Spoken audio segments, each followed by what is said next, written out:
everyone, and welcome to a new episode of Emotionally Intelligent Entrepreneur Podcast. I'm excited to introduce today's guest, a true advocate for transformative power of personal branding. As an entrepreneur, personal branding strategist, and an NLP master practitioner, she has dedicated her career to helping professionals and business leaders to take control of their online presence and unlock their full potential in the digital world. In today's fast-paced digital landscape, it's easy to feel overwhelmed and unsure about how to present yourself online, as well as how that will impact your business. Our guest is here to change that. She specializes in helping individuals overcome digital hesitation and confidently express their true values, attracting ideal clients and building authentic connections. I welcome Olesija Saue to the show. It's a pleasure to have you with us today. Thank you, Alan, for having me. And hello to everybody who is listening us today. Looking forward to our discussion today. And our topic today will be about exploring how self-awareness, authenticity, and personal branding impact the business and the bottom line and everything to do with growing and expanding both your professional self and your business. To get everyone up to date with yourself and what do you do now in your businesses and your current role, can you please share with us what's your key focus points in your profession at this point of time? Well, I think I won't go into the long list of all the roles and activities that I'm doing, but I would explain this for a metaphor. I like to think about my work as taking a nice diamond out of the ground, taking all of the dust and polishing it, and then putting it into a nice package with a nice ribbon on top of that, so that it can be found by the right clients and also would be paid for according to its real value. Because when we're thinking about personal branding, it's nothing more than discovering the unique abilities, unique gift and strengths of people, and then presenting them in a way that it attracts the right people. So kind of create a win-win solution for everybody who is involved. Okay. That's an interesting way to put it. I like the metaphor of polishing a diamond and, refining it so that its true value is being shown. That's a nice one. Now, looking at your history and your rich background in business, and you have an MBA. For 12 years, you've been in the B2B space and leading and founding businesses, but came a point where you made a big change in life and drastically changing the field of work. And I believe that takes a lot of courage. Like I face a lot of people that went through decades of gaining experience in a certain field and then feeling so stuck in their knowing, in their expertise, in not letting go of what they perceive they are. But you managed that. You made that change.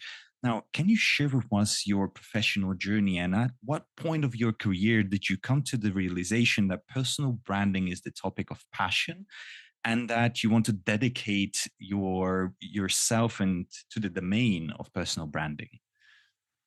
My career started as a human resources manager, and then my first, among the first successful hires was to hire myself as a sales manager for a galvanizing client that I was working at the moment.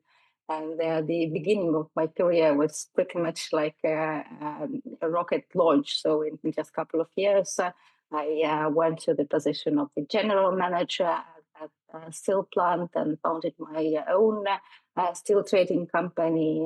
By the age of 25, pretty much fulfilled the American dream. But during the last crisis of 2008, 2009, I pretty much in a couple of months, I lost everything. And it was not my deliberate choice to change the career and to look into myself more in depth. Rather, I had to reinvent myself. And regarding your question, about personal branding, I started to wonder why I can't sell myself. Though I have experience in sales and marketing, but something was missing, and I later came to understand that that what was missing was the understanding of the product. So, as in selling products and services, we first have to understand what it is that we're selling. So, it is the same with personal branding. We have to understand ourselves, our personal brand DNA, our strengths, our values, our style, uniqueness, etc. And I started to dig into this topic, but at that point, and actually still up till now, most of the literature, most of the research doesn't give a step-by-step process or a framework how to actually understand your personal brand and how do you grow it in a way that it remains authentic, but it strategically helps you to achieve your goals. And for me, it was combination and putting together different disciplines and also previous experiences. Because what really made it click was adding coaching into the framework of personal branding, and later on even going more deeper with the tools from NLP, which give an opportunity for us to first go really inside, understand the person, understand both conscious and subconscious minds, and then put them together so that there is a congruence in what person is saying, what person is feeling, what person is doing, and only then apply different marketing techniques to present this authentic self. So I find it extremely fascinating because it's about people, and I see it much broader than just selling a person, but rather as an opportunity for every person that I work with to go deep and understand what it is that they really want to be doing, and then to create this, once again, win-win solution so that you could be working in your zone of genius and people would be willing to pay you for for the things that you love doing. So creating a very good circle of mutual impact. That's a very interestingly put idea, where we have this unique individual with all their genius and things that we can really get to the surface. How would you say the utilization of coaching and NLP tools helps with uncovering that unique genius? Like, what specifically in coaching and NLP especially helps to discover these points of inner uniqueness that can be utilized in marketing? Because like many think like, okay, like what do we need for marketing? We need to be interesting to our clients, and this is kind of the priority they're focusing on. We need to be interesting to the customers. But you have a totally different approach, start from within and then strategically utilize that as a source of marketing material and inspiration. So coaching and NLP, how do they really help in that process?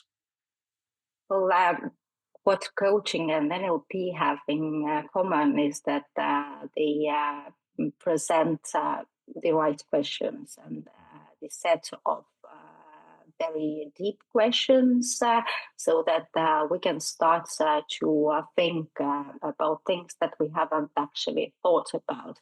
So at the core of personal branding, in my understanding, is who you are, and we're not used to thinking about this on a day-to-day basis. So pretty much act according to the way that we've been acting for the last years. We don't wake up thinking about our guiding principles or values. We don't really look into the way that we communicate, the way we dress, the way we make people feel. But once we want to present ourselves in an authentic way, not only in person-to-person interactions in the physical space, but if we want to create the same emotional connection online, we need to decode that, because each of us already has a set personality. And in order for us to create the same feeling when people are interacting with our brands, we need to understand that. And once we ask ourselves those questions and also look at the patterns and look at it from the holistic perspective, asking how our colleagues, how our family members, our clients and partners see us, we can see what is the total personality, and also can identify what has to be pointed out. So, for example, one of the most important things that we have to think about are our superpowers. But in most cases, when I ask people, what is your superpower? They have no idea about that. And not just the superpower, but just what are your strengths? Because those things are so natural to us. We are so used to them, and we kind of diminish the importance of those things that seem to be so easy and enjoyable to us. But at the same time, if we just start to look into that, start asking questions, like if I ask a person what quality or what type of my ability would you want to have for yourself, this would give me already a good insight about the things that others see from outside. Okay. And then once you understand those things, you can start to invest time and energy and money into developing this particular set of abilities further and further, so that you are working with maximizing the things that are already good, that are very good, and deal with your weaknesses, for example, just to the point that they don't stop you from moving forward. So I believe that in this respect, personal branding is a very exciting ongoing journey into getting to know yourself and developing yourself uh, as you go forward. Can you expand on the idea where, like, when we say superpowers, we say strengths, these things can be perceived as intangible, as having value that is potentially hard to quantify? Because, like, if we talk to a general person that has never done any work, didn't ever encounter the parallels between specific attribution of value of investing into discovering these aspects of ourself, of our being, where would you appoint the strategic value that we're getting from knowing these aspects of our superpowers, of our strengths, and how can we directly correlate them to their monetary impact on our business? Oh, that's a very good question. If we're looking at this from the productivity perspective, then we all know that once we're operating in a flow state, our productivity rises by 500%. And not only productivity, but also our creativity, the way we learn, the way we interact.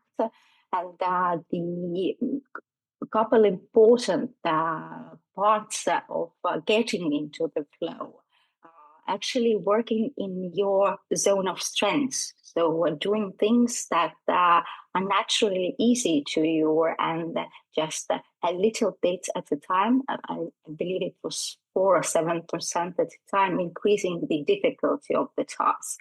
It also has to be something that you enjoy doing to a point that you want to get fully immersed into that. And that's the part of your passion.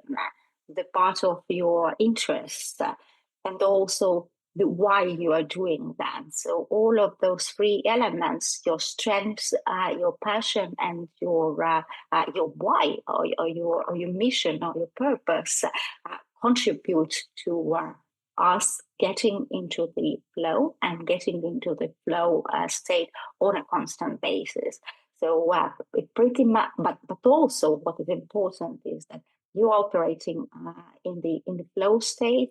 So you are more productive, ideas flow, inspiration flow, but also as an output from this type of activity, people who would be reading your post, or people who would be listening to your created music, or your book, or whatever the product is, they would be feeling this authentic creativity flowing out. Mm-hmm. So I see that once we're trying to do something for our personal branding, the first important part of that is actually to get into this right state, into the flow where you can connect with people on a more deep emotional level, because that's what personal branding is all about creating deep emotional connections with people who are similar to you.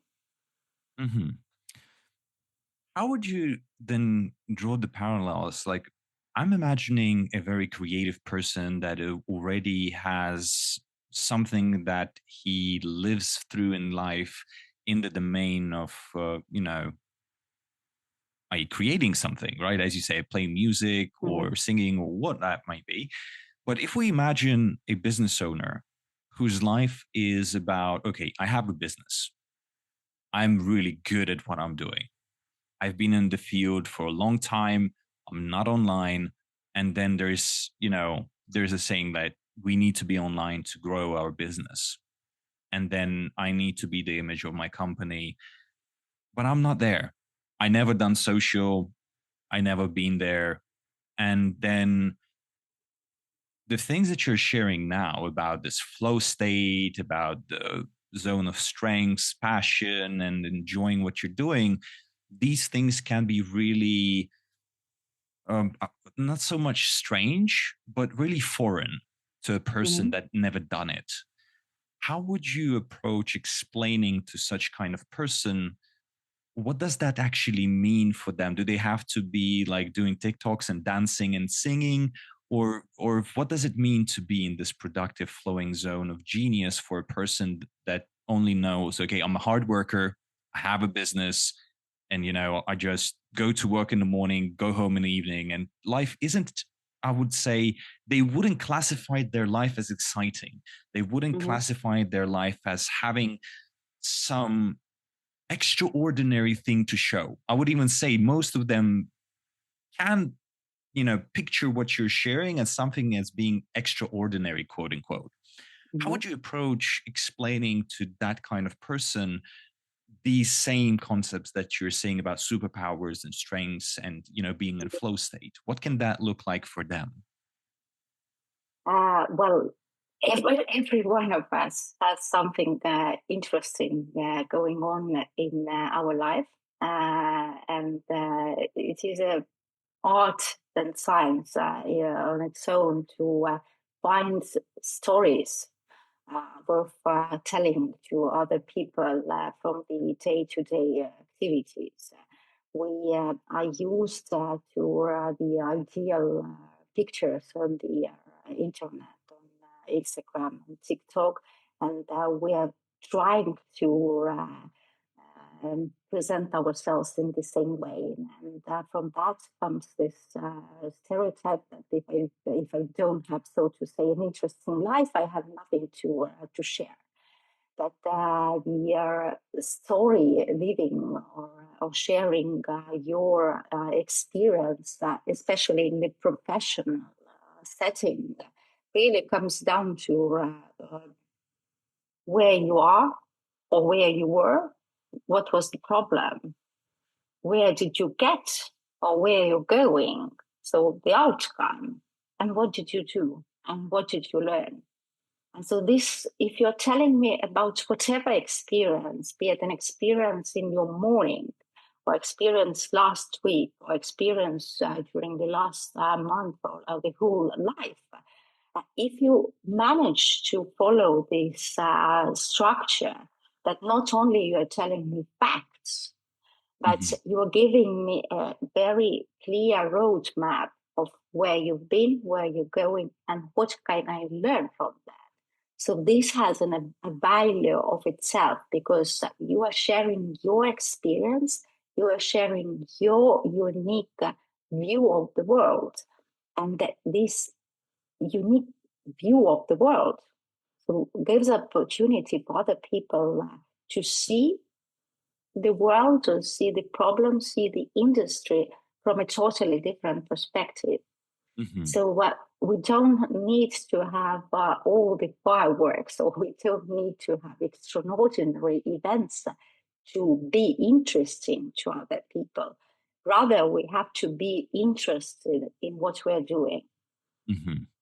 So once we are interested in the topic, once we are interested in the industry, we get so excited about that. And it also gives us possibility to share this excitement with other people. And by sharing this excitement, you actually inspire other people to also look into other types of things that might excite them. And you also, so to say, give them a right to share their excitement. So in professional setting, we don't have to be on all social media channels. If you don't dance or make jokes in real life, then it won't make sense to do this on TikTok, because that wouldn't be authentic. But from the personal branding perspective, yes, social media is very important, because the first perceptions are nowadays created online. So 10, 12 years ago, Jeff Bezos said that personal brand is something that people say about you once you have left the room. But now personal brand is what people know about you before you actually enter the room. And it also sets a point whether you will actually get into that room in the first place. Whether they will choose you or they will choose your competitors based on the first impression that they get from the digital space. And why social media? It's a really good one. And and then social media is the most important one, because you can see it as a premium real estate that you own. If you Google anybody, the first results on Google's page are your social media channels, Facebook, LinkedIn, Instagram, etc. And you have a possibility to create the favorable yet authentic image from the very, very first moment. And I see that a lot of professionals, especially traditional business owners or people who have been in the industry for many years, who have very strong physical personal brands, and they developed their brands before the rise of digital worlds. They have a very strong mismatch. The information that we can find about them online don't show the real expert.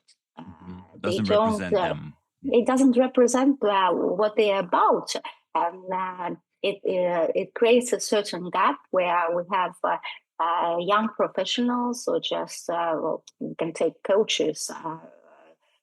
You have on one hand founders on the Institute for Coaches who have been in the industry for 30 years, have all of the experience, hundreds of students, zero media presence. Now they have new students who just get their certifications. They need to find their clients. Where do they go? Online, start to be visible, start to be present. If they're doing their work very good, very quickly for a very strong, for a very big audience, they would be considered as experts, not their teachers. And the more of new experts we have, the more and more complicated situation is becoming for the real experts. And I see that this gap is widening, and this gap creates really big problems because we tend to lose a lot of information and knowledge and experiences that are not shared. They are just in the heads of those established experts. Perhaps their immediate audience know about those facts, but this is not enough. So I believe that if we're talking about the digital personal branding, then the first and non-negotiable thing is to bring the physical personal brand and the digital representation into alignment. And then you can decide for yourself whether you want to use digital space as an active platform and grow your visibility, grow your credibility, or you're just okay with a passive but professional business card that represents you in a way that you want to be represented.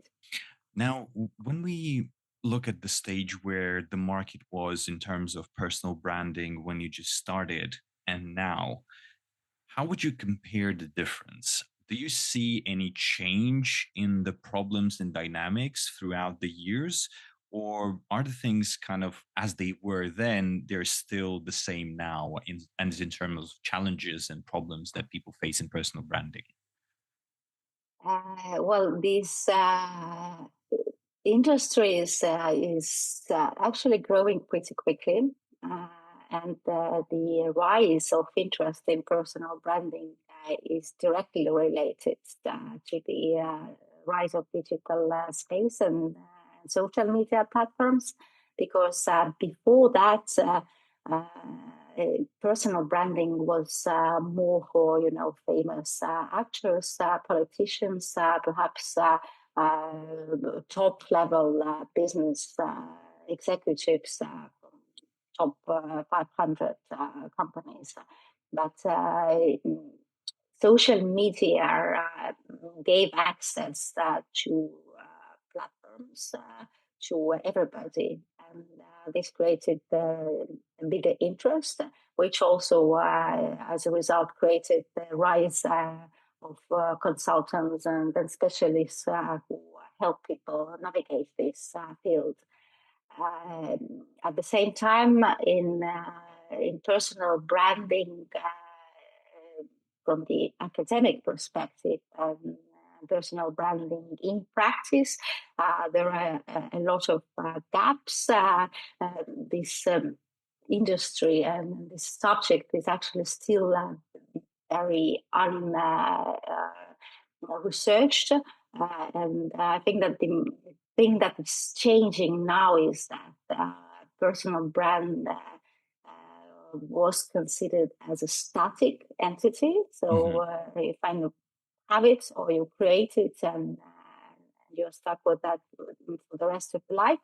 But now more and more professionals actually see it as a evolving process, hence personal branding as an activity. And personal brand doesn't just happen in the present, but it has its roots in the past, and it also has to be moving into the future. So it's a multi-dimensional and quite complex system that we have to take into consideration. Okay. And another thing that I think is changing, and I'm very happy about that, is that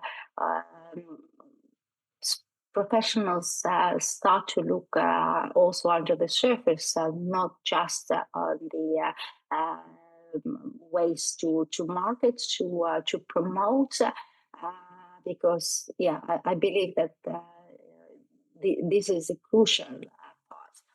And perhaps the last thing is that there are a lot of experts or specialists who start teaching personal branding to other people after they have created their own successful personal brand, be it on YouTube, Instagram, TikTok, you name it, a channel.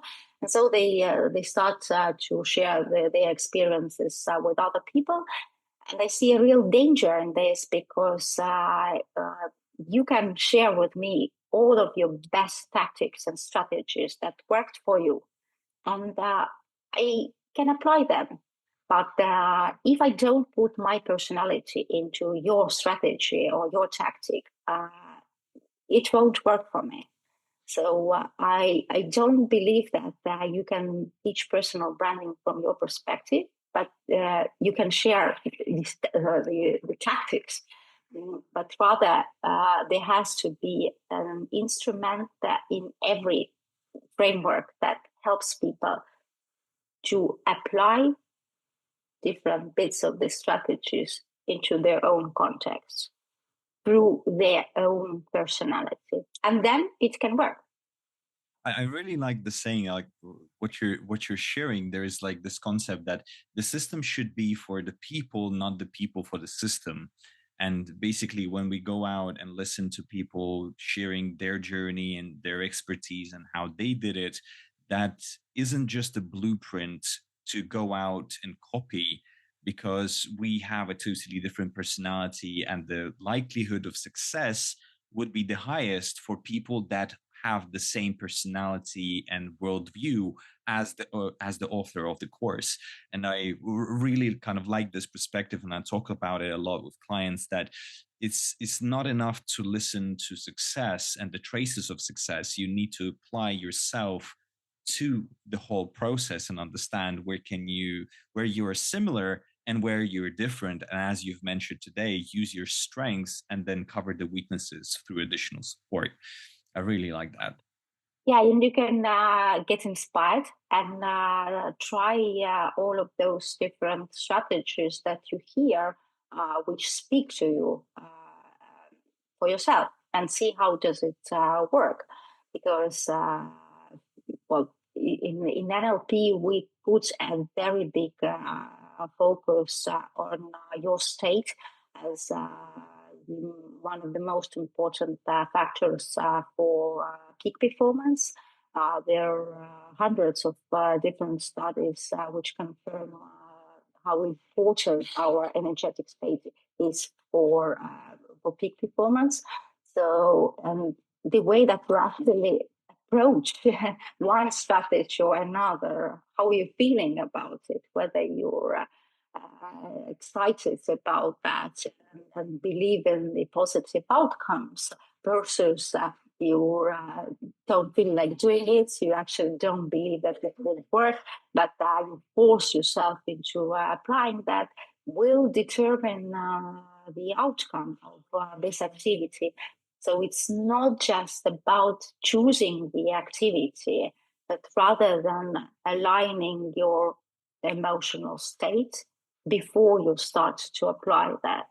And it's as well an ongoing process, because we have interactions with other people or on a non-stop basis in physical life, but also through every post, through every comment, through every single conversation. We are adding pieces of the puzzle to our image, to the way that people perceive us. Mm-hmm. I want to dive deeper with you into discovering this kind of line of thought that you're sharing, what you especially value and what concepts you build your approach on. And I read one of your latest interviews with CXO Outlook, and what you had there is several quotes I want to share, and then we'll dive deeper into kind of discovering more about them. So there you said that people connect more deeply with real stories and genuine individuals, not idealized images. So I really want to focus on that part, as well as you share that by sharing your ongoing journey, the complete highs and lows, and you found that you connected to people on a much deeper level, and your story in its raw and unfiltered form resonated with others and inspired them in ways that you haven't anticipated. And there also, you said that personal branding is about crafting and managing a personal narrative that aligns with your career goals and connects with your ideal audience. Now, building on that, are there really boundaries in terms of what does it mean to be authentic online? And is there such a thing as being professionally authentic? Well, we have to start with the question of what authenticity is in the first place, because there is a lot of buzz around this word, but it seems to me that not very many understand what does it mean specifically. So the way that I see authenticity is that you understand yourself, but not only understand, you also accept yourself just the way you are. So you accept your strengths, you accept your weaknesses, you accept your successes, you accept your failures, which gives you a strong foundation to speak from your heart without being too obsessed about other people's opinions. And this inner courage and self confidence is what makes people so so attractive, so magnetic actually to everybody else, because we are not used, we're not educated to share our honest thoughts. We wear loads of masks. We try to adapt to different people, to different circumstances based on the learned roles. So we try to act in a way that we think people would like us. But this is a paradox in itself, because people don't relate to ideal people. People don't relate to ideal images because we know that it's not possible, because we are ourselves are not ideal. We have our flaws, peculiarities, you name it. But at the same time, we are trying to present ourselves in a beautiful way, in an ideal way, hoping that that would create this human connection, that people would like us. But it actually works in a totally different way. But what So if about I don't, models? But what about, like, if we see online personalities and we see models, we see actors, we see many people that have an idealized brand, an idealized version of themselves, and they have huge followings, they have huge resonance and impact on the world. Do you believe they are also demonstrating their weaknesses and the things that they're vulnerable with, or there's still a a more obsession with keeping things idealized there? well, we like to project ourselves into the future, and the reason why icons and models and stars are so attractive for us is that we kind of put ourselves into their place, and we can relate to them. So, in an essence, this person I'm following is actually living my ideal Mhm. life. And it can work if this person just shows all of the, fancy glory of this, but it will be even more deep connection if this person also shows some parts of the real personality. But if we have to also be mindful about the fact that there are different levels of brands, so to say.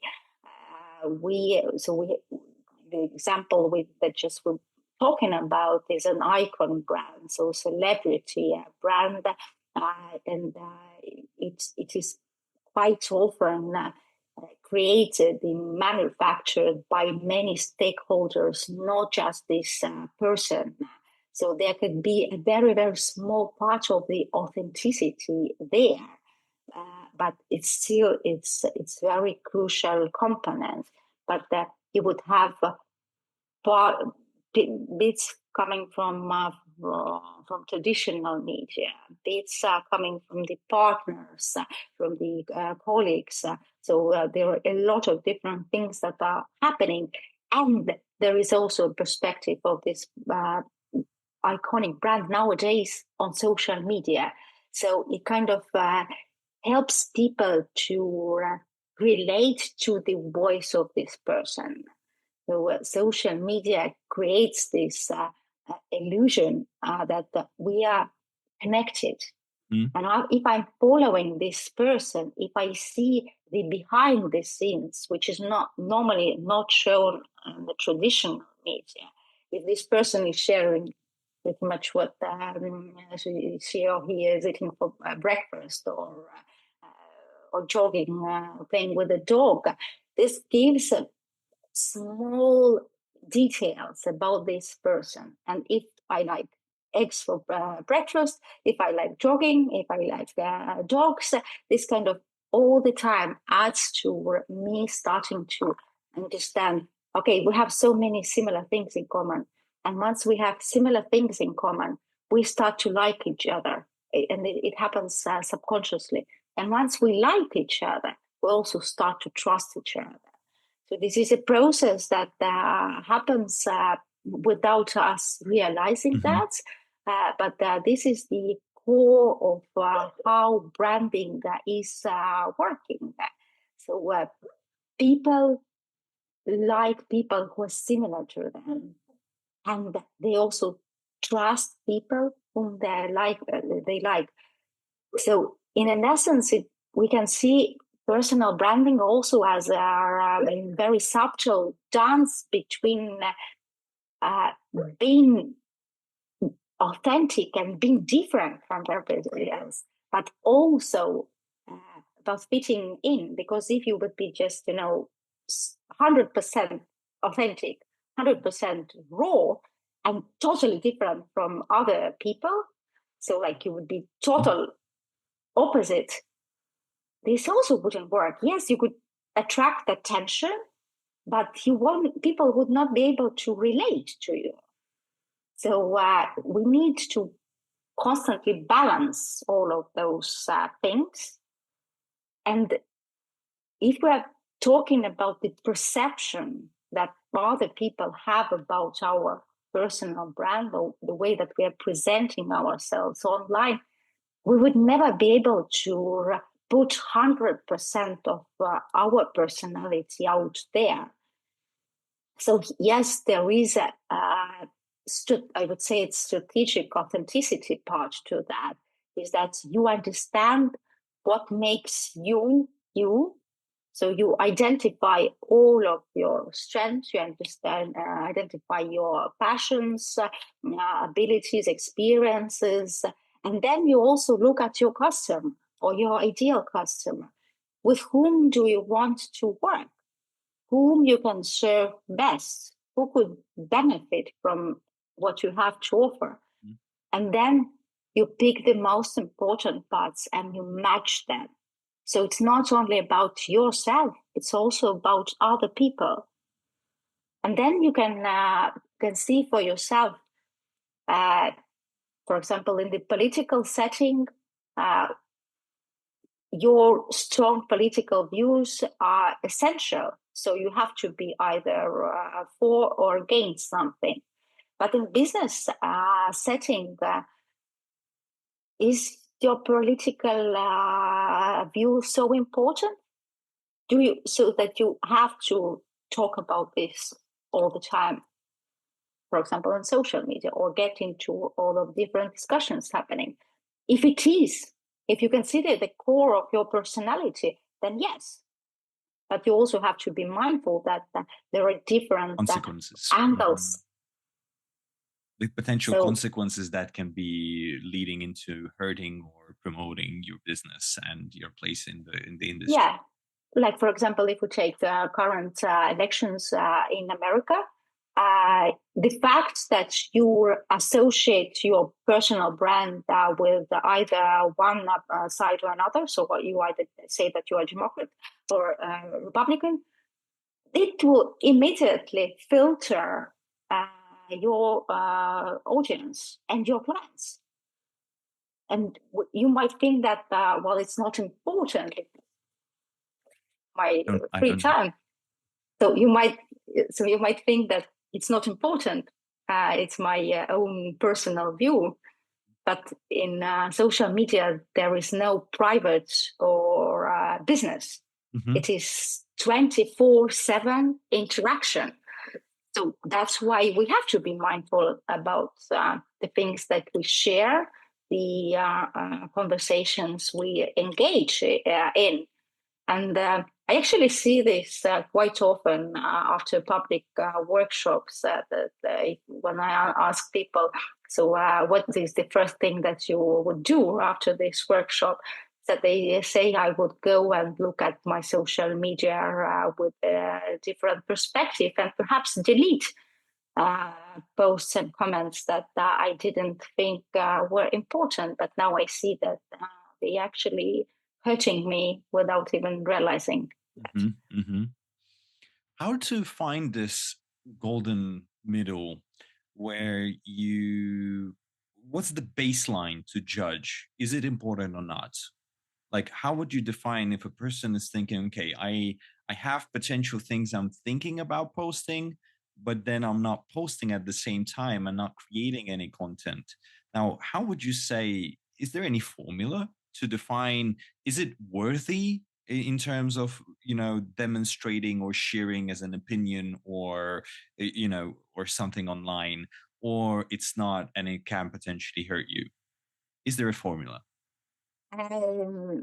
Well, you can create a formula for everything. So I do have an approach for that. I would be happy to share this with our listeners. Quite often, I see that once people start posting on social media, they either don't know what to post about, or they have too many things that they can post about. And especially if they have different interests, different passions, different projects, it can be too much. Too much in a sense that I wouldn't understand why you are posting about dogs on Monday, and then suddenly you're talking about podcasts on Tuesday, and jogging on selling jogging equipment on Wednesday, and etc. So we need to understand what it is that we want to communicate with our posting. So what is the core message? What should be one keyword that or one sentence that people would start to associate with your name? So what it is, like in case of Volvo, people associate the word safety. But what would be the word for your brand? And once we understand this, or I call it an umbrella message, we can link all of other things under this message. So yes, I can be talking about jogging equipment. I can be talking about podcasting. I can be talking about millions of different things, but I would be able to connect them to my core message.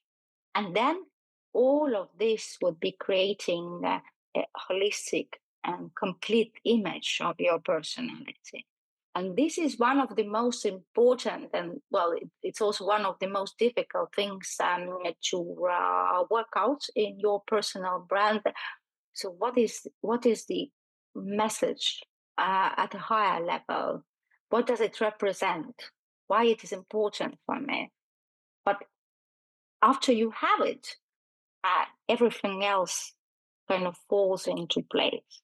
And it also solves a very common problem in personal branding that once people have different roles or they have different projects, or perhaps they work at some company but also have some side passion project,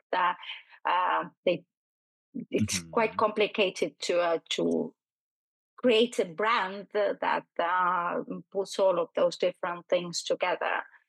But once again, if you're not talking about the projects or you're not creating a brand for each project individually, but you are working on a higher level, so how are you doing this through your personality? And most importantly, why you are doing that?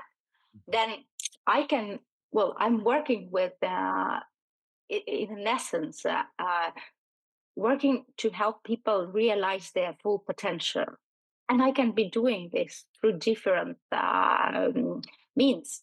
I'm doing this through coaching. I'm doing this through NLP techniques. I'm doing this through workshops. I'm doing this through going on podcasts, writing books, both millions of different things. And I can talk about realizing your potential in business contexts, in family, in relationship contexts. So it kind of, once I know this why umbrella message, it pretty much opens the world for me. And I'm building a brand that will evolve with me. So another metaphor that would help understand this concept is that your personal brand is like a tree.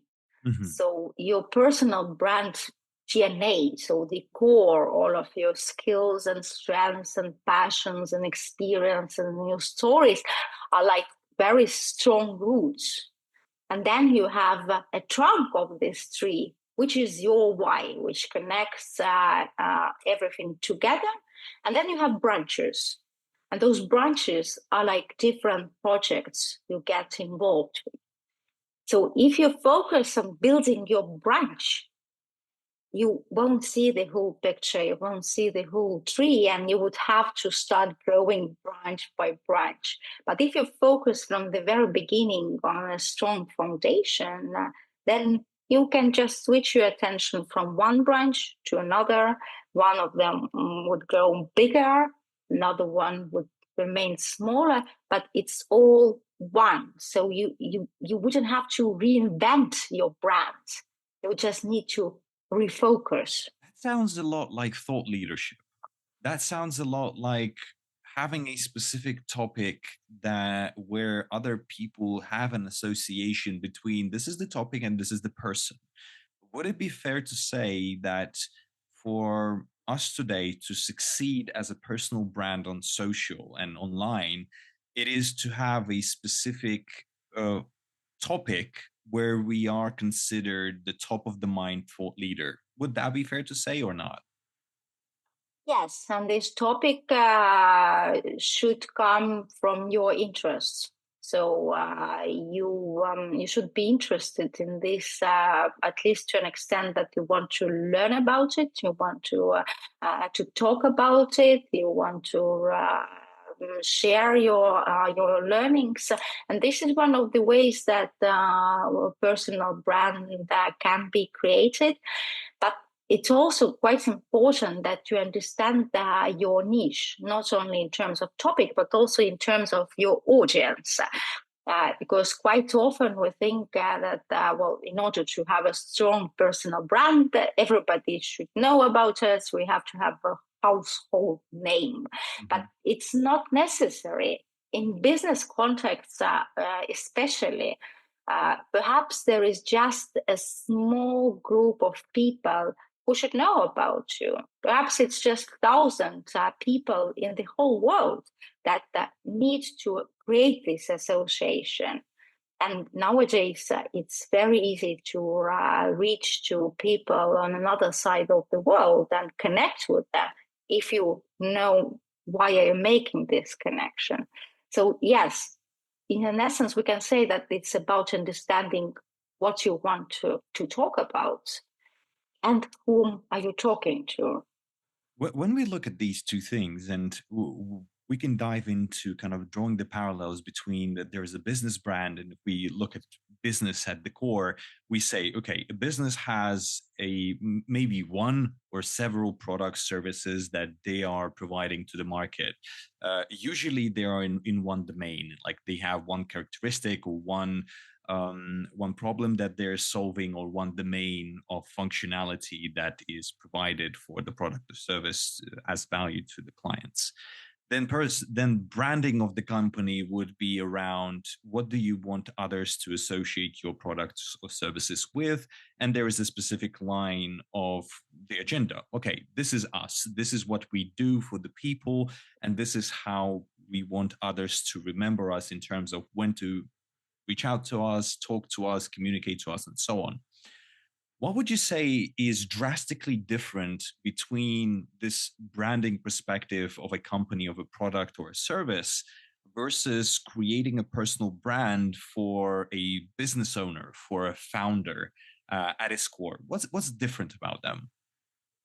Well, the difference is already in the wording that we're using. Corporate brands are created, so they're not real.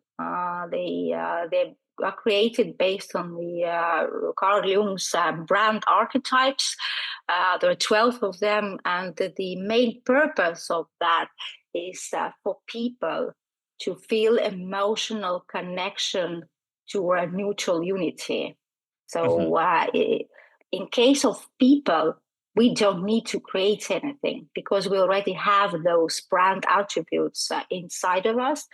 In case of individuals, they are not so clearly defined. So it would be very hard to find a person that represents just one pure archetype. But we have several of them. So we need to understand them. We need to decode them. So if we're talking about the company brand and the founder or CEO's brand, we need to look at both of them. We need to understand what the company brand stands for, and also what are the core values of this person that represents the brand. And it doesn't have to be just on the C level. It can be we're done with every person working for the company. So what is really important for this owner of the company, not just in business context, but in real life? For example, if the company values innovation, sustainability, and cooperation, what is happening in the executive's life? What does this person think, but also how does this person act in terms of cooperation? How about sustainability? How about innovation? And then you will find that, perhaps cooperation is just a nice word for this person, but he is actually pretty individualistic and doesn't really care about cooperation so much. But for this person, sustainability is really something important. He drives an electric car, sorts all of the garbage, really puts a lot of attention into how his and his family's activities influence the footprint. So it would be just enough to identify this one core value and link it to the value of the company. What would happen once a person starts to talk about company's agenda through his own value prism? He would be much more authentic because this is important. Mm-hmm. If he would just be talking, about the things that are written by press release specialists or public relations specialists, that wouldn't be important for him. But if this is something that is of true value, the message would be delivered in a totally different way, and it would have much more influence. What would you say, like, as you've mentioned, there are a lot of business owners that have strong offline brands. They know a lot of people know them, the industry knows them, but online they're invisible, they're just not present. What would you say online creates, as you said, right? Brand is about connecting with other people on a personal level. So what does that connection lead to then? What should be the goal? Like, okay, I know you are a human. I know that you have a common interest with me. Now, how that connection then translates into value for a business owner, what would you say? What should we think about? Because, like, for some, this connection is logical. Like, for someone, they say, Mm-hmm. okay, I have, Mm-hmm. I have attention, I have eyeballs, and I can sell them something that I want to sell them and be more prosperous, and so on. But what would you say? What is the most logical end result of having an online relatable personality, and what does it give to a business owner that has a strong offline brand and does well? Where are we looking at into the future? What dividends will that pay, and in what way? Well, there are different benefits which come from a strong brand, and depending on the goal of the person, it can be either generating more sales through this strong brand, or attracting top talents because of the visibility of the owner of the company, or getting the investors on boards. If this is the case, for example, for a top founder.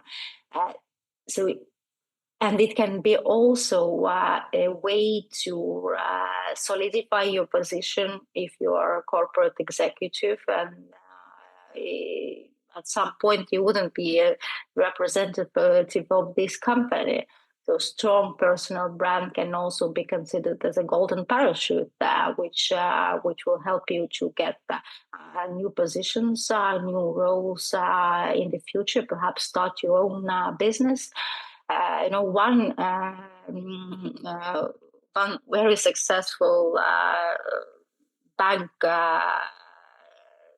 executive actually told me during one of our workshops that for him, personal brand is an indication of his net worth.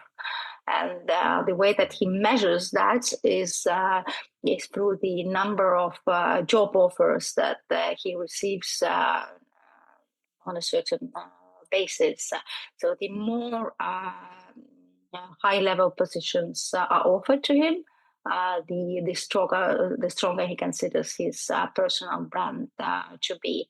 And I think that it's a very good summary of what a strong personal brand does. It gives you a freedom to choose. Freedom to choose with whom to work, with freedom to choose in what company to work for, freedom to choose who would invest in your company. So you raise your value. You constantly raise your value. You can do this through prices, through um, building your Mhm. brand as an exclusive asset.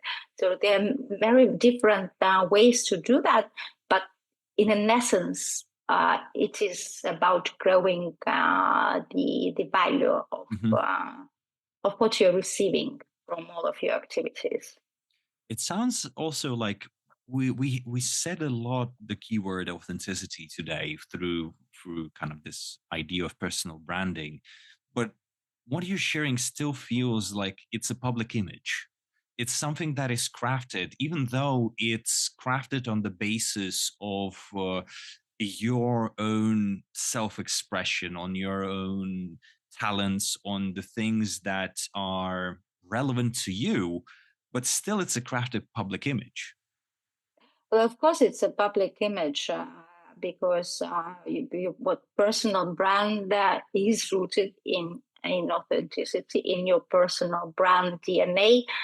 But you are not the only person who creates this image. So the public image is created through what you are saying, either in one-on-one interactions or your social media, but it also is built based on what other people think about you, what they say about you, how they perceive what you are saying, what traditional media, other experts are saying about you. And every time when you are looking at an image of a person, there is something that this person gave out, but there is also your own internal filter. So you would be looking at this person through your internal prism, and that you would either relate to the things that you see out there or they would repel. So it is important because it kind of attracts the right people and repels the wrong ones, so we're not wasting each other's time. In the professional setting, you can even just be professional and show your work life and not really go into private life, but you still can share your personality through sharing your values. And I'm not saying that you will be writing in every single post that I value authenticity or I value transparency, but you would be mindful about the fact that, but how can I show that? What would be story that I can tell that can demonstrate that I value this thing, that it is important for me? So it puts you in different thinking mode. So you start to look at those things you do and the things that you don't do through this perspective. And it kind of is a filter for yourself and for others. You could hear sometimes people would say that, well, it's not according to my personal brand.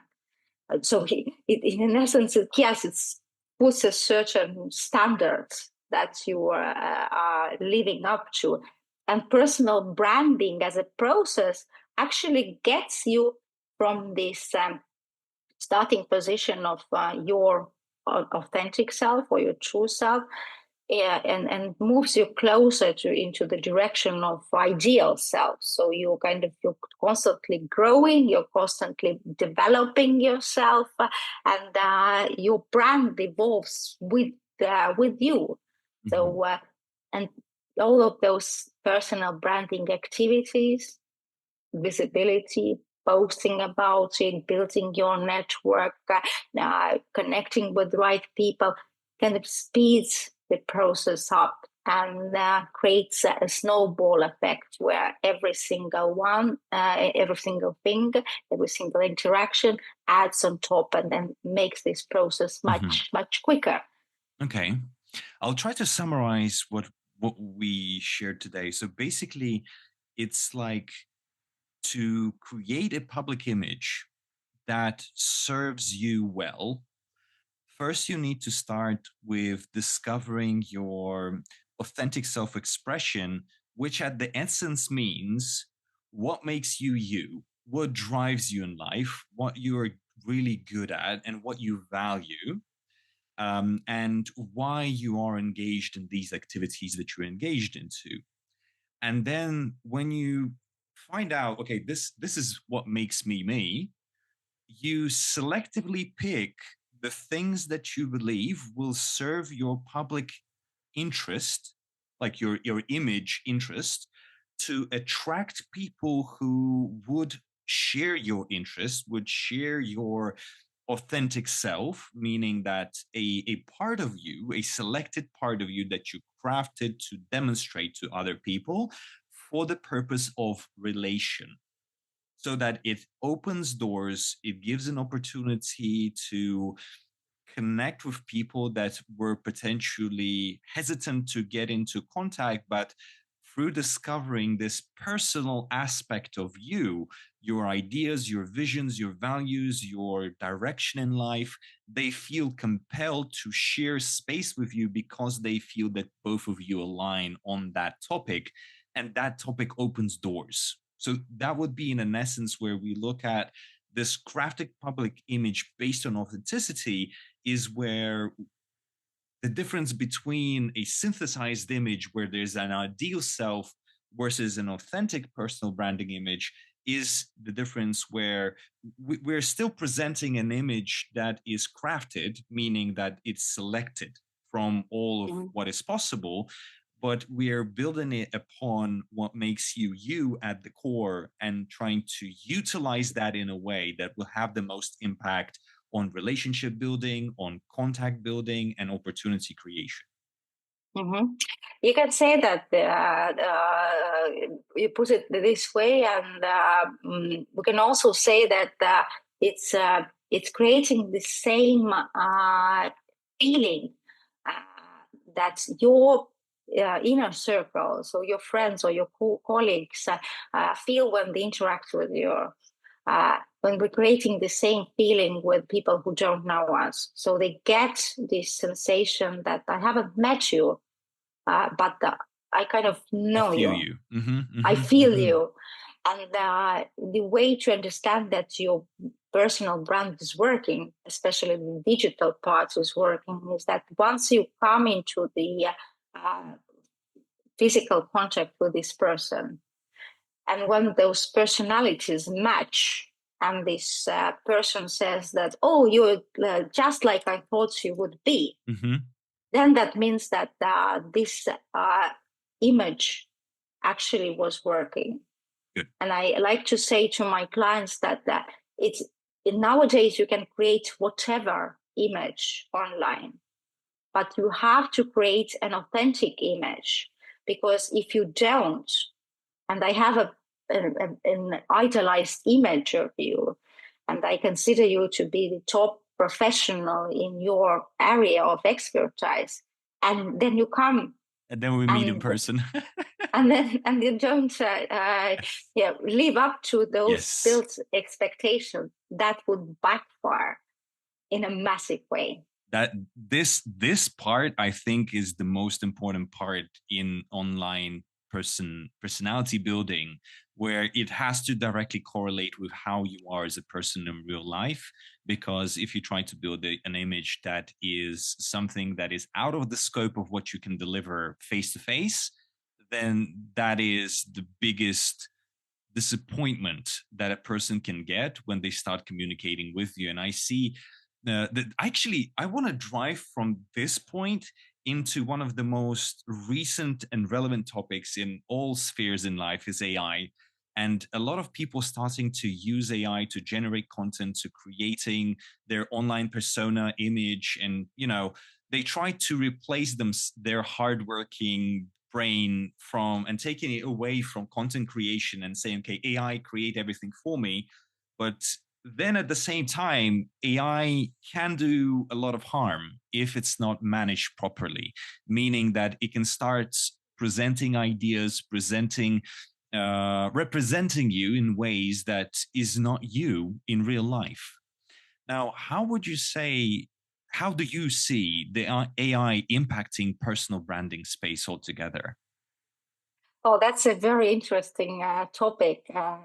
Actually, it's so interesting that I'm doing my doctoral research specifically on this subject. What are the opportunities and threats of IE application in terms of personal branding?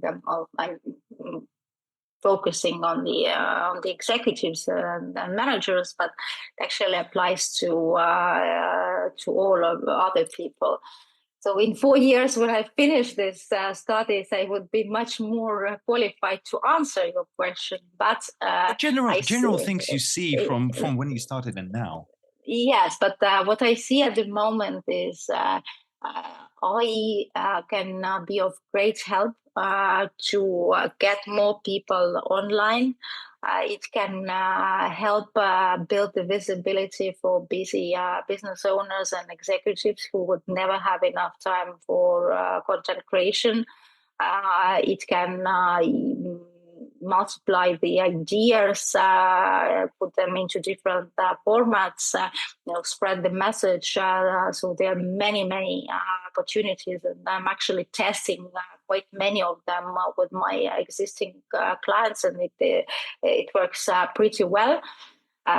What is a very concerning thing with the AI part, especially now with video avatars coming more and more into focus, is precisely this question of authenticity and the knowledge that is created. So there has to be an input of ideas and thoughts from a person, and then they can be formatted and presented by IE. And then again, they have to be revisited by a person or by a group of specialists who know this, for example, this owner of the company, to create an image that is relatable, and image that is pretty much the same as the image in the real life. Because nowadays I can talk about IT solutions through my avatar. I can create a personal brand around that, but I have no idea what it's that. So it's just a matter of time when this video or avatar would bring me invitations to speak at the conferences, and I would not be able to deliver. Mm-hmm. So finding this, finding and applying the authentic voice of a person is the most important critical part in application of IE. So you can, and well, nowadays I can say that you should use IE tools as much as possible, because if you don't, you would be left behind by others who apply IE tools to their businesses. But you have to be very mindful that it has to sound as real you. Like if I know how you're talking in real life, like for example during this conversation that we're having now, it should be the same feeling. So your tone of voice, your the way that you communicate, it should be consistent. And you can well, the positive thing is that you can teach AI to do that. Mm-hmm. And this is where I wanted kind of to share with the audience as well. Like one of the nuances about AI and its prompting, right, is when you enter an initial request for the AI to deliver some output. And within that initial prompt, initial request, what do you believe is key to condition the AI to understand you better? What do you believe would be, let's say, the core things we have to share with the AI to condition it to better understand how you want to speak, how you want to share, and be more, have the content that it outputs more authentically related to how you would create the content? Well, this is one of the reasons why we create a personal branding strategy and identify the personal brand DNA, meaning the strengths, the values, the communication style, the interaction style, the why and story of a person, so that I can have the framework in which to operate. And another thing that I find also quite useful, and it works pretty well, is giving to for example, ChatGPT the actual written text by the person. There's a couple of articles which are written in the in very authentic, raw way, and letting it analyze the style, and then use this style to recreate it. And I'm actually using this myself. And if I compare to just a regular ChatGPT output. Those checks that are created specifically in this ChatGPT model, I don't have to change them that much because it pretty well captures my natural way of writing, the way that I structure the sentences, and it's getting better and better. So it's not just copy and paste, but I think that it's getting better and better as we speak. Okay. There's a lot of talk in AI domain where companies want to help experts create a digital twin of themselves, where information would be uploaded, ideas would be uploaded. There will be a database of what makes you you and approaches you use and ideas you use, and then enable the AI model together with a visual AI model of you, voice generation, and the database of your knowledge to be used as an outsourcing of consultancy, an outsourcing of others can interact with you and pick your thoughts and so on. What do you think about that approach and that idea in general, as an expert, as a person that works with people on day to day? What's your thought on it? What's your take? I think in one way or another it will be part of our future. So once again, it's important to be mindful of the parts that create this right perception, and also the ownership of your experiences and knowledge that you put into this database. I see it as a good thing because it sort of gives a possibility to create an interconnected web of our inner worlds. Just in the same way that we have an interconnected web of internet sites. So it can have many interesting applications that we still don't know exist. I still believe that people would want to have the face-to-face interaction with other people, but it's also there are a lot of discussions in the coaching community about application of AI, what parts would be outsourced to AI, because even at the moment ChatGPT can be a very good sparring partner and asking very good questions. So I believe that in the future that would be some kind of a combination between real humans and learning machines. But how do you feel about AI representing you? Would you be open to that kind of concept where AI model would be trained to be you and would be a representative of you, but a virtual representation without you actually being there? How do you relate to that kind of ideas? I'm open to discovering that, and I actually plan to test this for myself in the nearest future.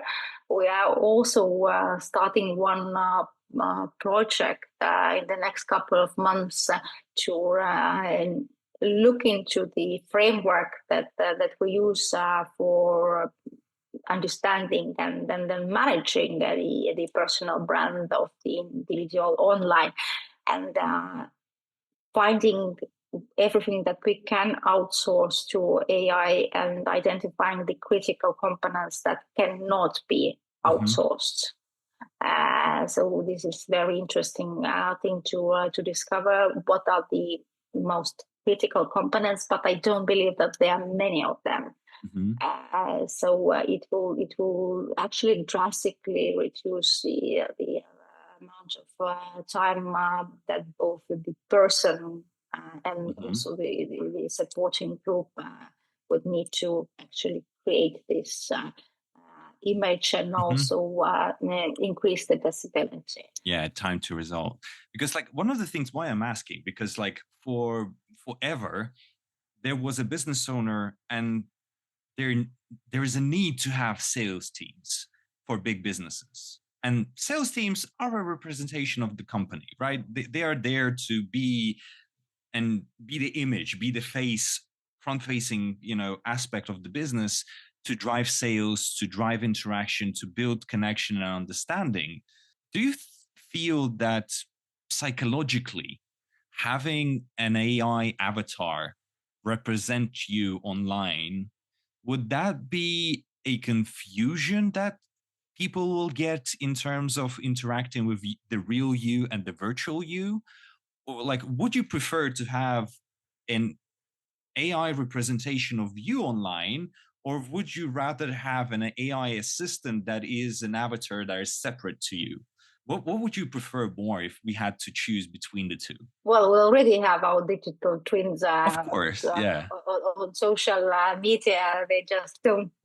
But it's just like in real time, we're interacting with AI, with ChatGPT voice, and we feel like we're connecting with a human. Like our brain, at least, has this association. Yeah. But then if we have a digital twin that is a direct copy of you, a video, but it's live interaction with mimics and words and knowledge that you would usually have in a real life conversation as we're having now, but that would be a virtual, let's say, artificial version of you. Would you feel comfortable with others interacting with that version of you? For me, the way that I perceive it would be the most important factor to see. So whether I actually can believe that this is me or not. At the moment, we were looking a little bit into the voice generators and things like that. So I think that it would work at the point where people around you can't make a difference. And I think that we're going into that direction. And I believe that as well. But just kind of the idea, would you utilize that as part of your marketing, sales, connection, networking, I don't know, teaching, delivery, whatever you think of? Yes, yes, I would. That was my, or still is my, one of my biggest desires is to clone myself. So that would be a very good, handy way to do that. Do you believe that not using just for personal purposes, but for an interaction with a person that doesn't know you in real life, would you feel comfortable for a person, as we speak, like branding is about connecting with people that not necessarily know you face to face or in person, and then you would have an AI version of you that was generated be the first line of touch, but it will feel so authentic as though it's you. And then, as well as, remember, we spoke about today, like this misrepresentation of yourself online compared to what you are in real life. Do you believe that we can come to a point where we can enable this interaction with a digital version of you to be differentiated in some sort of way from the real you? And how would you think, from a branding perspective or psychological perspective, that can be potentially done? I think that one of the important things to communicate there is that it is an AI, not a real person that you're interacting with. So there has to be this disclaimer. Although I'm pretty confident that once it's done very well, and even if there is a disclaimer that you're not talking to a real person, this is an AI avatar, very quickly you would forget about that. And then you would continue interacting with the avatar, getting a feeling that this is the real person, and especially because of that you would believe this interaction is real. It is of critical importance to make sure that this I represents the most important parts of your personality. And doesn't add what's not there. Yeah, and doesn't add different layers that are not present there, because the better the eyes would become, the bigger the gap would be with the real person. And this gap is very dangerous. That is why, like, from my personal view, if we're developing something as an assistant, a virtual assistant for representation of our brand, representation of our company, I would personally rather have a AI avatar that is not me. So that there would be a distinction between, okay, here's where you're interacting with me, and here is the virtual assistant. That would create a like direct separation layer where we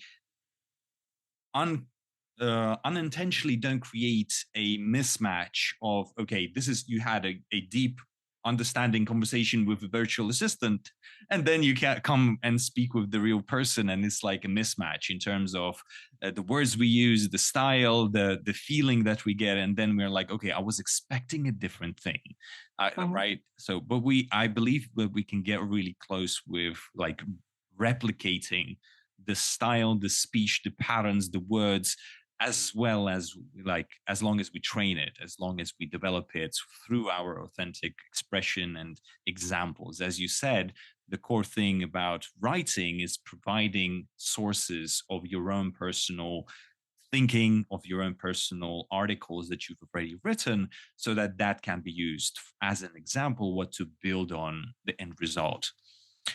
Now, moving on from the AI topic, and I have final questions for our today's wonderful conversation.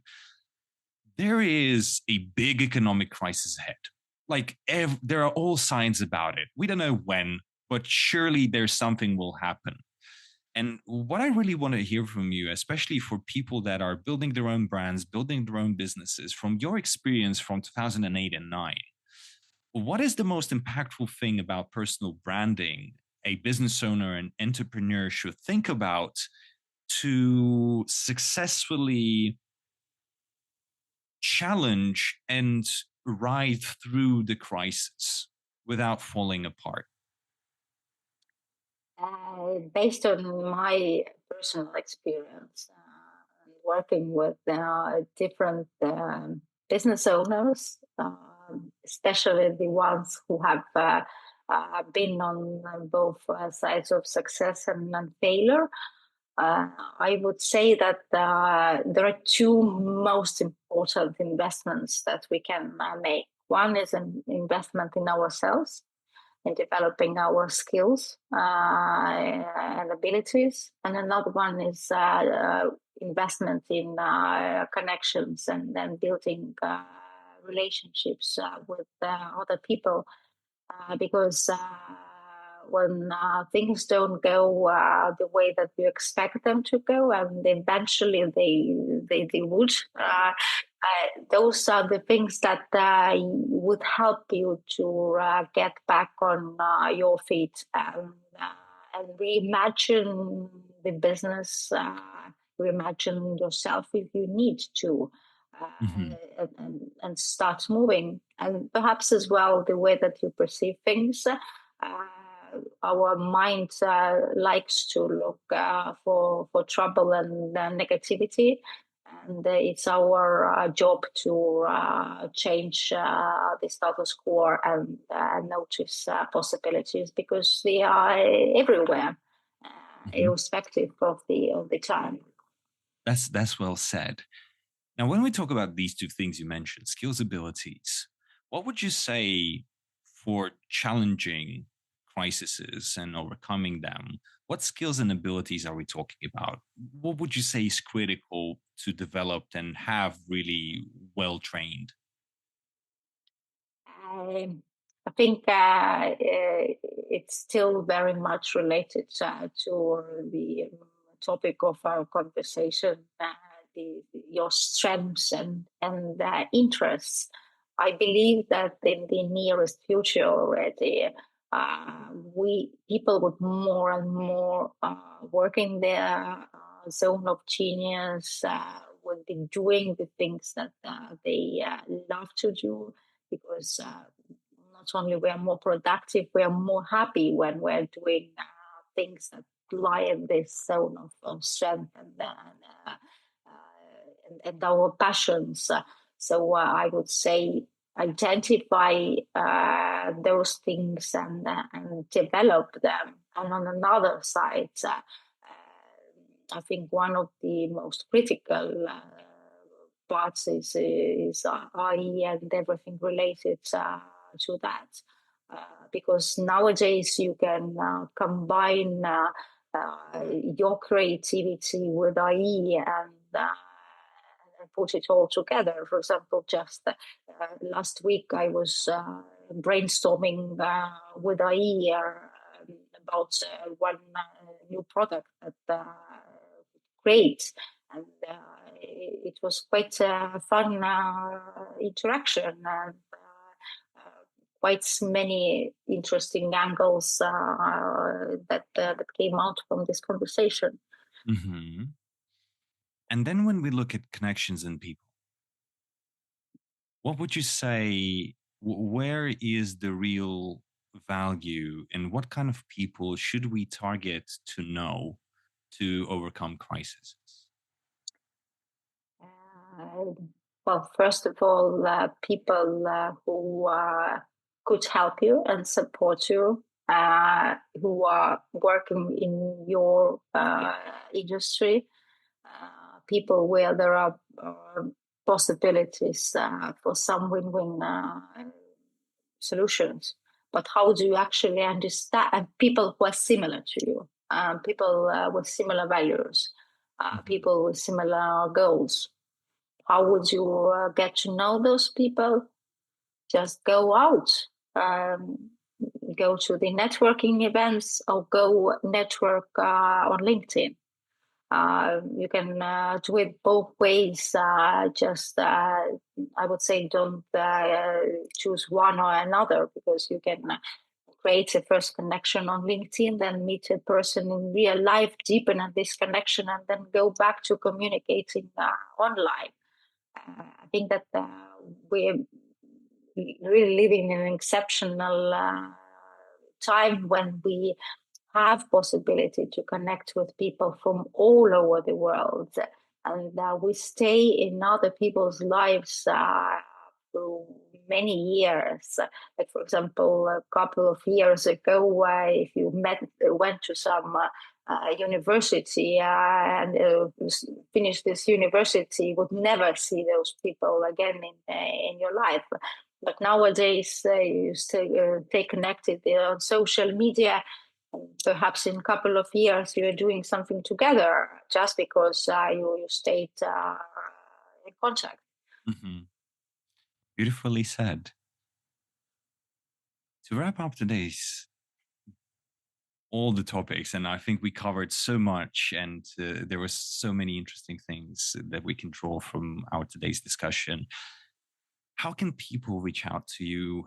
What can people do with you, and what can you share with us today for people who are listening about you and your services and what you do?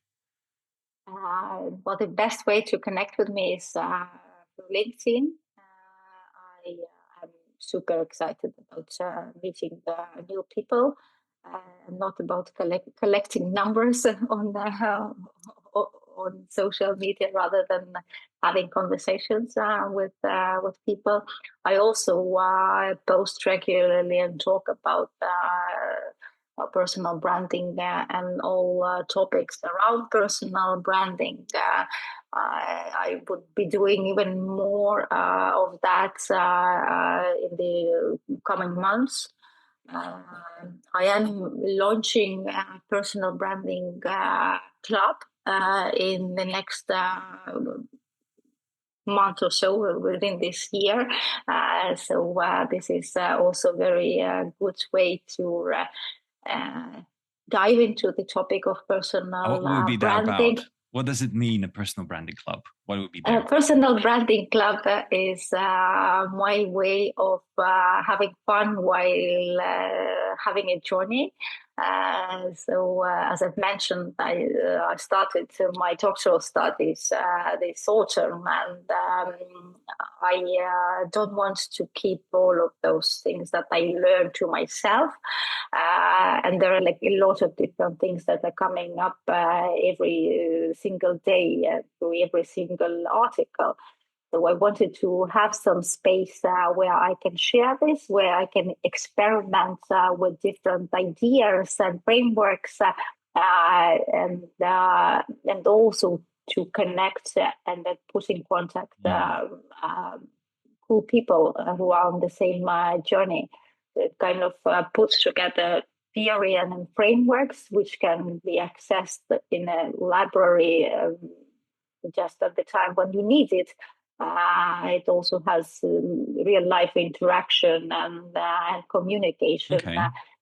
So I believe that personal branding is about people, and very important part of that is getting to be around people who inspire each other and uplift each other, because there's so many amazing things that can come out of such cooperations.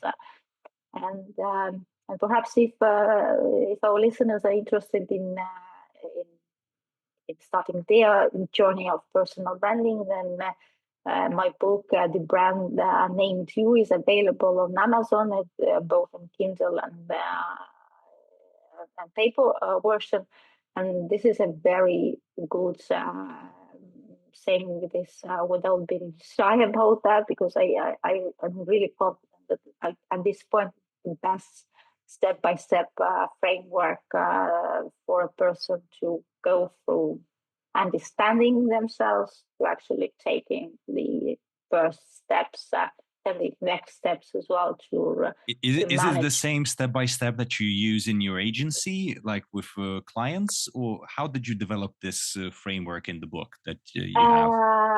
In the book, there are 100 steps, and there are questions accompanying each of the steps. Once the book was ready, we identified 7 key questions that need to be answered in order to get the personal branding strategy. At its core, it's the same process that we're using in our agency working with clients, but the book is meant as a do-it-yourself tool. So it's much more time-consuming, and perhaps it's harder to ask yourself those difficult questions. Once we are working with clients, we take a more fast approach, and this is where NLP tools come in very handy, so we can get to the core essence pretty quickly. Okay. And in the club, is it club for personal branding experts that are going along with the journey of discovering personal branding with you, or is it for anyone that is interested in their own personal brand and wants to enrich it? Yeah, it's not for the experts. It's for people who are interested in themselves and interested in personal branding. And I see this also not just as a place where I deliver workshops and teach somebody, but rather than putting together a pool of amazing people who can also teach each other based on their own skills and expertise. Like a community of people that are fascinated about the topic. Yes. And well, this club is one very good example of how you can actually use your interests and your passions and your strengths as a way to create some value as you go and progress and learn. So in my case, I could just, do my research and then present it in one solid piece at the end of the journey. Or I could actually use this as an opportunity to create something new during these 4 years. I have no idea where it will get me, but I know from my experience that amazing things are actually happening when you start doing something new, something interesting, and if you are excited about this, you get people who are equally excited, and this is my perception of selling without selling, is that you just create things that excite you and that you truly believe can provide value to other people, and they would do that. How can people stay connected with everything that you're doing? Is it your website? Is it LinkedIn? Where's the best place to stay up to date with you? It can be my website. There is a very nice workbook on, I think it's 11 mistakes that you can do with your personal branding, which they can download to start this journey. And also, yeah, LinkedIn is perhaps the most active platform at the moment. Super. It was a pleasure to get to know you, Olesija. Thank you for sharing your ideas, knowledge about personal branding. It was a great pleasure having you on. Yeah, it was my pleasure to be here. And I think that I could continue talking about this topic for the next couple of hours or days even. So thank you for There, having me. there. Thank you. Thank you.